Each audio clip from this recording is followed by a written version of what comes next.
broadcasting live from the Business Radio X studios in Houston, Texas. It's time for Houston Business Radio. Now, here's your host. Hello, Houston. Trisha Stetzel here, bringing you another episode of Houston Business Radio. It is my pleasure to introduce you to my guest, Mark Cox, former Chief Operations Officer at Eastman Chemical and current Board of Directors for Caris, Independent Director, Board of Director for Lutron Electronics and Huber Engineering Materials, as well as a member of the Board of Advisors for Management Solutions. Mark spent nearly 4 decades at Eastman, where he led global manufacturing, supply chain, and engineering operations, overseeing more than 10,000 employees across 50 sites worldwide. Today, he serves on multiple boards, advising on corporate governance, enterprise risk, and leadership development. After retiring, Mark pursued a doctorate at Pepperdine University, where his research focused on the dignity of work and the transformational power of coaching. His work includes studying a groundbreaking coaching program inside the federal prison system that produced remarkable outcomes in helping individuals successfully reintegrate into society. Mark brings a unique perspective on leadership, human potential, and what truly drives lasting change. Mark, welcome to the show. Tricia, thank you very much. And it's an honor and a pleasure to be with you today. I'm so excited to have you on the show. And I know we're going to focus on the last part of what I talked about inside of your introduction. But I want to start with, tell us a little bit more about who you are, Mark. Well, I was born and raised in Kingsport, Tennessee, which is Eastman Chemical's global headquarters. And that company has legacy Kodak roots back to the gold box that we all grew up on in my generation. And I noticed Kingsport was a relatively modern city. It was an integrated industrial city, a planned city known as the model city. But one thing I noticed is a lot of folks who came to Kingsport actually grew up on farms. On farms in the southwestern part of Virginia, perhaps in eastern Kentucky. And these emerging industries offered opportunity for technical training, growth, career development, career education. And, not to stereotype, but for many, it provided an opportunity to have a house with a carport and send their kids to college, which is a great thing and speaks to the dignity of work. And as I entered the college years and started thinking about what I would like to do, I found that kind of work interesting. Converting raw materials into finished goods for the betterment of mankind. And you think about it back in the day, image capture. You could do chemistry in a box and then develop it and have these images preserved for many years of great times in your life. So that was what compelled me to study chemical engineering. And then later I enjoyed the international business relationships that were developed, and I wanted to get more education there.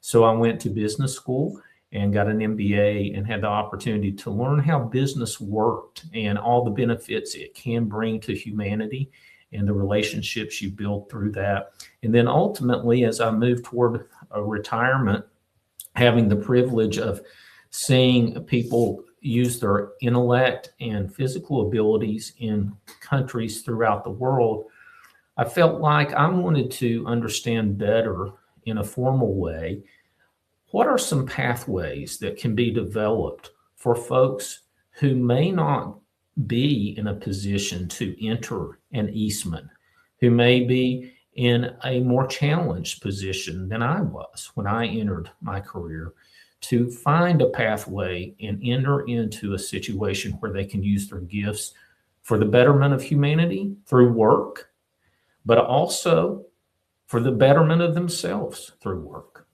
Mm-hmm. Yeah, absolutely. And you use this phrase, dignity of work, and I think we're going to hear that throughout our conversation today. Can you describe to me more around what that means to you, dignity of work?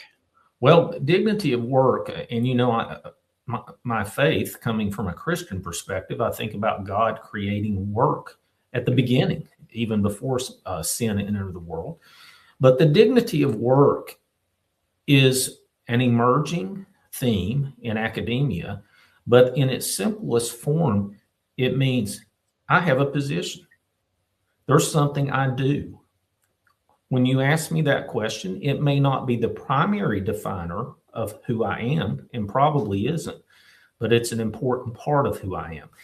Now, Tricia, I would not have anticipated this twist. I was interested when I retired into entering a doctoral program and studying this subject.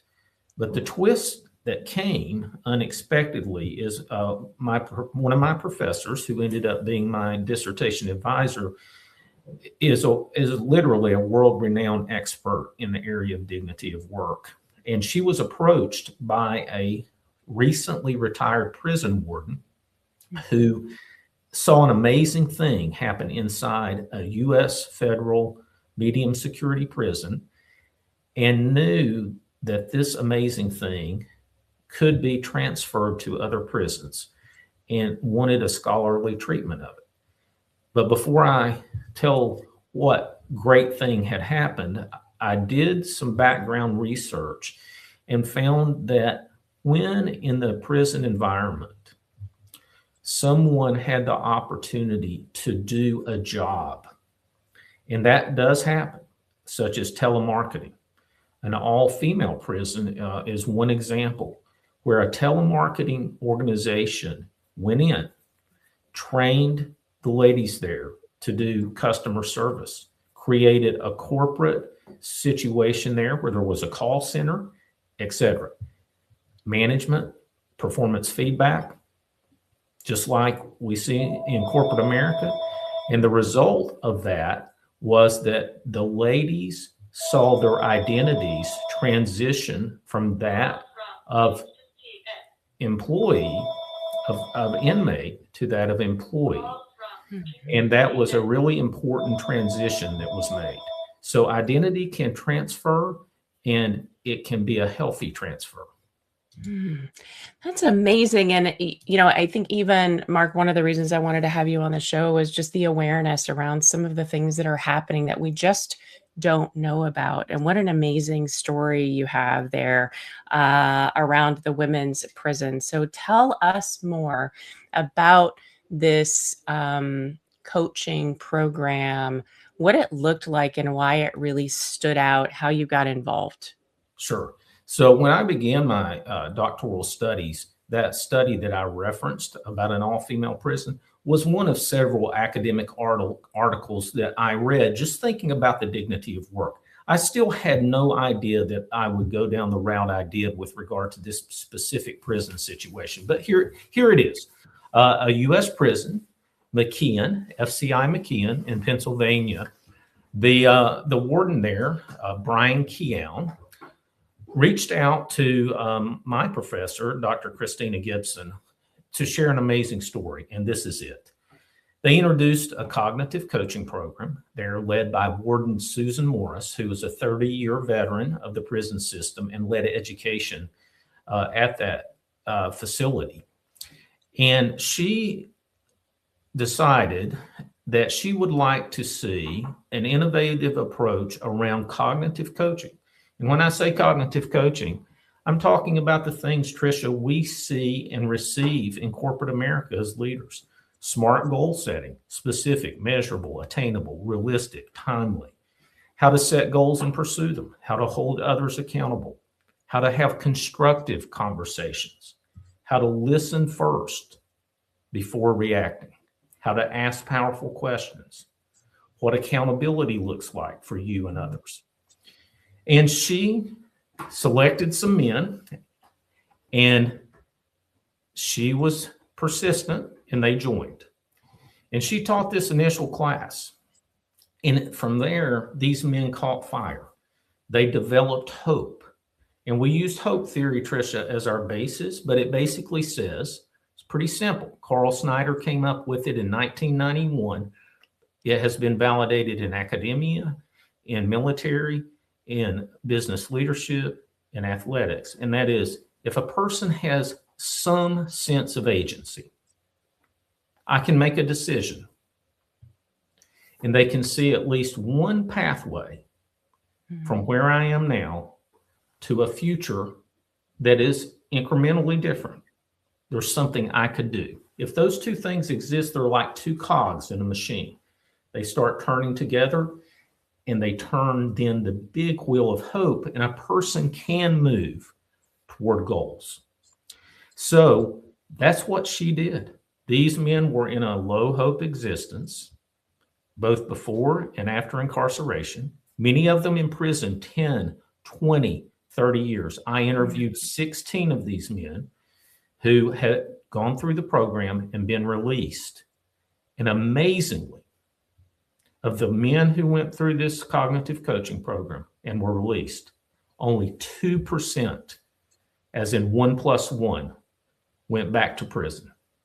Only 2%, Tricia, recidivated, relative to a clearly understood 50 to 80% of folks who have been in prison that long go back. So think about the societal cost of that. But before we get there, I want to say Ms. Morris penetrated that low hope existence, believing in them, giving them the opportunity to enter this coaching program. It was a 20-week program. They entered it and graduated, did all the homework, lots of homework. Think about it, doing this in prison, not a common thing. So you have to be a little different and be able to tolerate perhaps some feedback on being a little different as you go through this. But then they caught fire. They developed, working with an outside coaching expert named Dr. Ellen Neely Ritter, and Ms. Morris developed a curriculum that was offered to every incoming resident at McKeon. Smart goal setting, the full coaching curriculum. And if you graduated that 20-week program, you could then enter into a more fulsome program and graduate as a certified coach. Then when you graduated, you started coaching other inmates in that prison who had interest. It changed the culture there, as the warden said, but the evidence speaks for itself. This wasn't a curated, Tricia, pre-experiment, right? They tried it. It worked beyond anyone's wildest dreams. And now we took an academic approach and built a model that describes it, because this is almost never done. There was nothing in the research that suggested that a coaching program in prison would contribute to this kind of recidivism reduction. Wow, that is amazing. All right, I know just based on this first part of our conversation that people already want to connect with you. Okay. What is the best way for them to reach out, Mark? If someone would like to connect with me, the best way is via LinkedIn. So I'm present on LinkedIn, and please just reach out with a message. Perfect. And it's Mark Cox, MarkCox, and you'll find him. And if you can't find him, reach out to me and I will connect you with Mark. All right. Can we talk a little deeper about the extraordinary results of this program? So the first few that you interviewed went on, many of them, to be coaches of other inmates. And there's probably even more to the story. So tell us more. Well, the initial 10 folks that Ms. Morris had in the cohort, we called pioneers, because they were willing to take the initial approach. It was the pioneers who then developed under Ms. Morris' leadership and administered the Hope Coaching Project at McKeon. The folks who then went through it, we called Next Gen.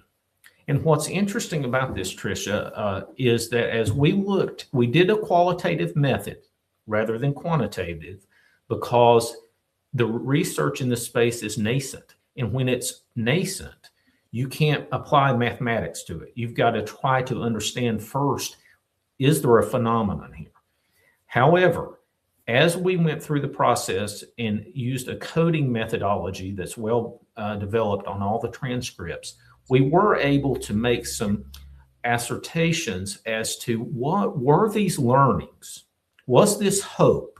Was this identity transformation to someone who had a purpose?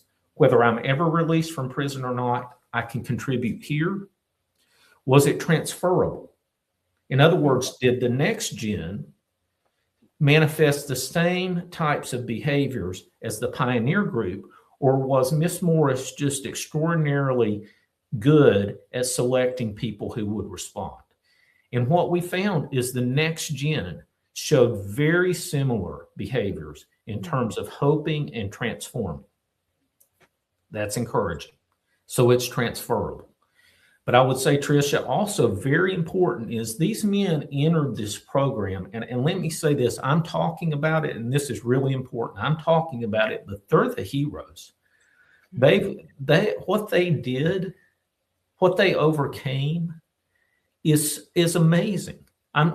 If I were faced with the same, I am pretty confident I could not show that kind of resilience. I just admire them so deeply. So I want to say that very clearly, that these 16 men did the work.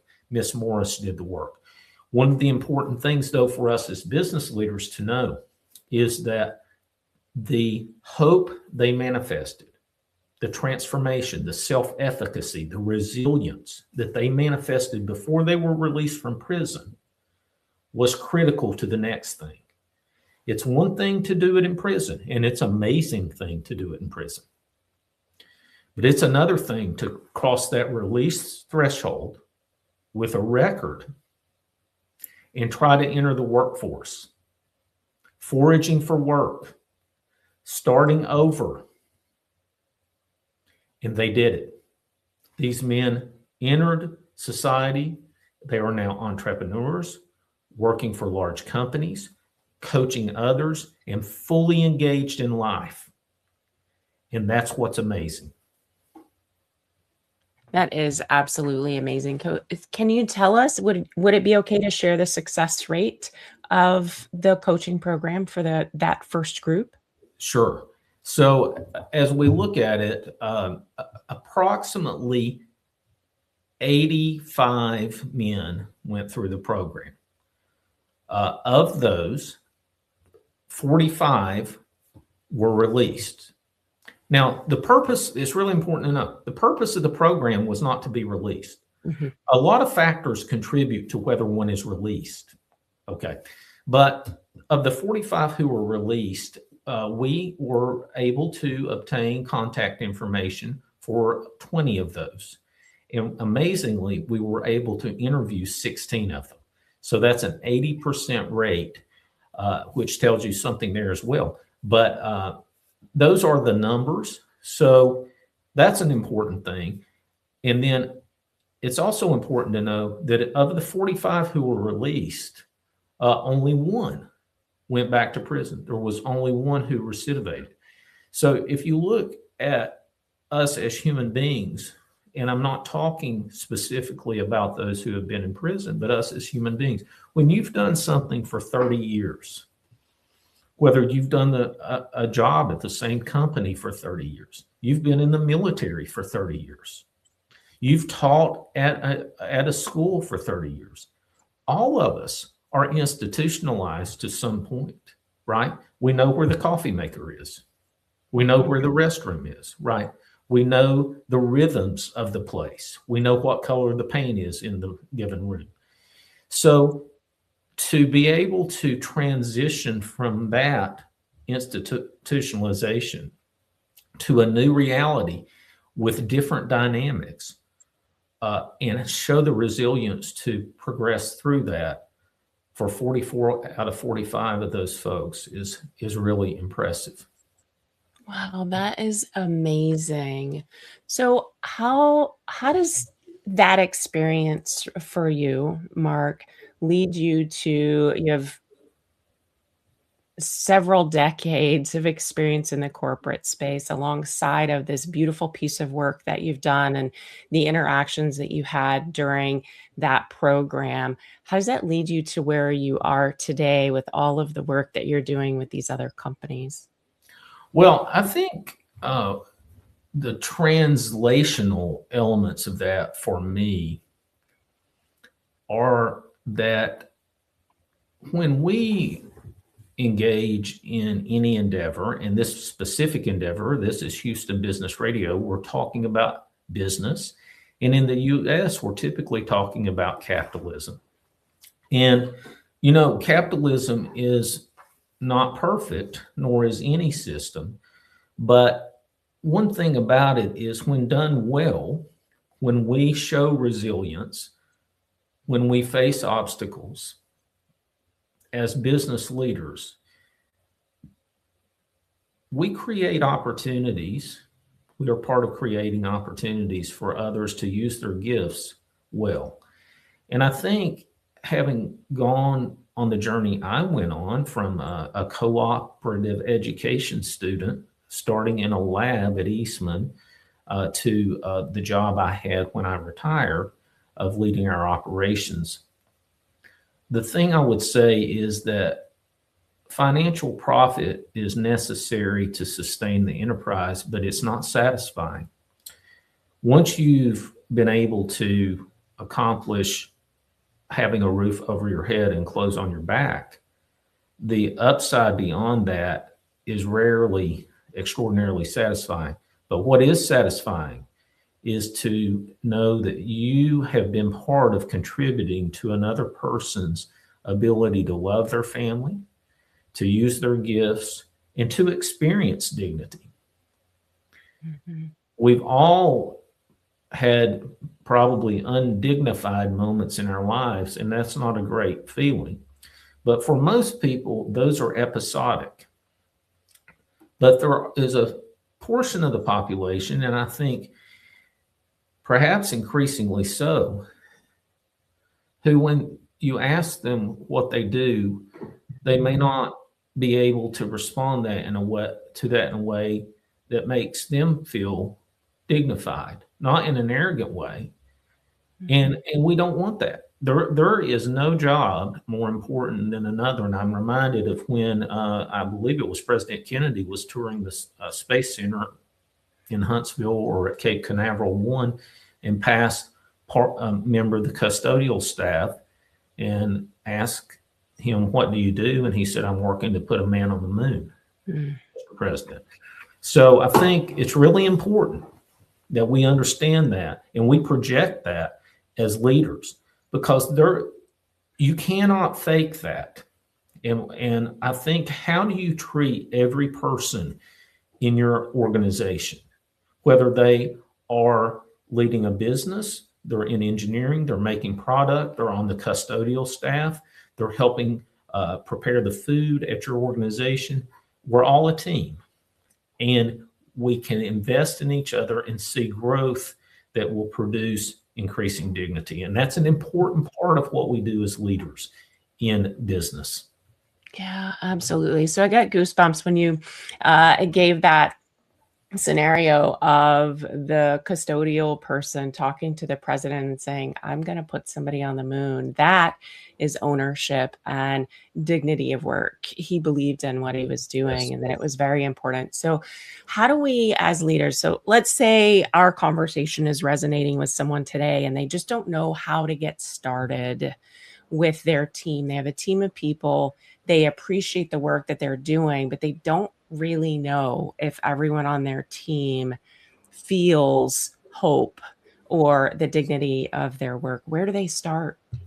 Well, I think there are several ways a person could start, but I'm going to speak from my experience and go from what I know.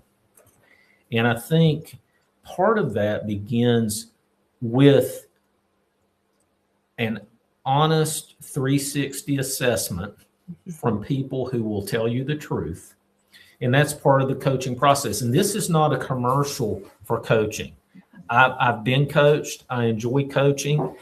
Coaching was part of this, but if you begin with that and you're willing to receive it, my belief is that people around you who are honest, you want to ask people who will be honest with you, can give you better feedback about your opportunities for growth as a leader than your own judgment.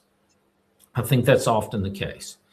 And then I do think if you can engage with a professional coach, that they can help you, hold you accountable to behaviors that will enhance the dignity of your team and the effectiveness of your team.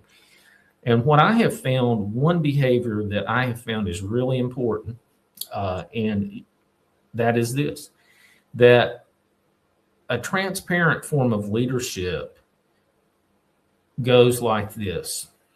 When we have difficult decisions to make, or we have easy decisions to make, there is a forum.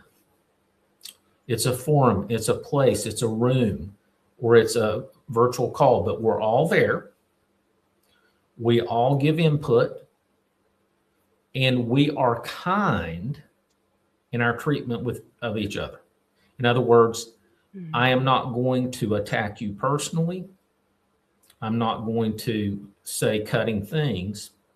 We will be hard on the issues. We will use our intellect, and we will be aggressive on the issues. But everybody in the room sees the decision-making process. And although they may not all agree with the outcome of the decision, they had their input, they had their full say, and then we take the direction. Versus the water cooler conversation is where it really was decided, or this outside. So I think that's an important part. And perhaps that's the kind of thing that comes out in a 360 assessment that is then a gap for a leader. And the leader says, oh, I didn't know I had that gap, or may say, no, I don't think that's accurate. I think that feedback was skewed. I think you can make up all kinds of excuses, but an experienced coach will say, hey, that's pretty consistent feedback, and I've heard it across. Do you want to grow or not?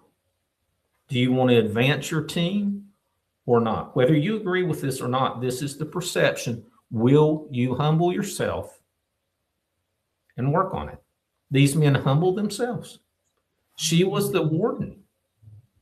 They went to the chapel with her, did this study. They weren't in the yard lifting weights, which is a great thing. I mean, that's a great thing. They were doing something different, and they did the work, and it made a difference in their lives and others. So you as a leader, are you willing to humble yourself?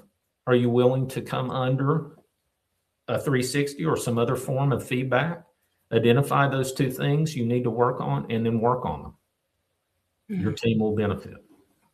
Thank you. That is amazing. And I want to tackle one last thing, maybe not in detail because we are at the back end of our conversation, but the focus of dignity of work and how it's so critical to helping people create lasting change. We've talked about change today, but we haven't really dove into, and I don't want to go too deep because we don't have a lot of time, but what are a couple of things around the dignity of work that really creates this lasting change?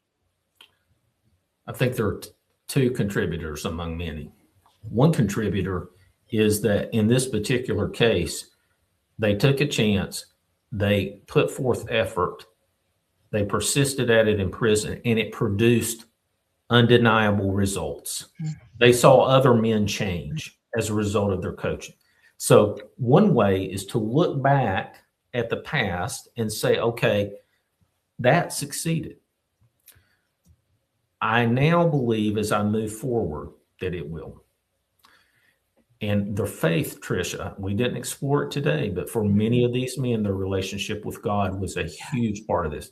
Second thing I would say is many of these men stuck together after release. They held each other accountable, and having accountability partners, someone you can be honest with and who will be honest with you, is really important. Wow. Mark, thank you so much for this conversation today. It has been very insightful for me, and I know also insightful for our listeners. My pleasure. Thank you so much for having me, Tricia. Absolutely. All right, you guys, if you want to connect with Mark, the best way to find him is on LinkedIn. You can either look me up and see the connection or just go search for MarkCox and you'll find him and connect with him. Again, Mark, thank you for your time today. My pleasure, and best wishes to you, Tricia. Thank you. All right, guys, that's all the time we have for today. If you found value in this conversation that Mark and I had, please share it with a fellow entrepreneur, a veteran, or a Houston leader ready to grow. And as always, be sure to follow, rate, and review the show. It helps us reach more bold business minds just like yours.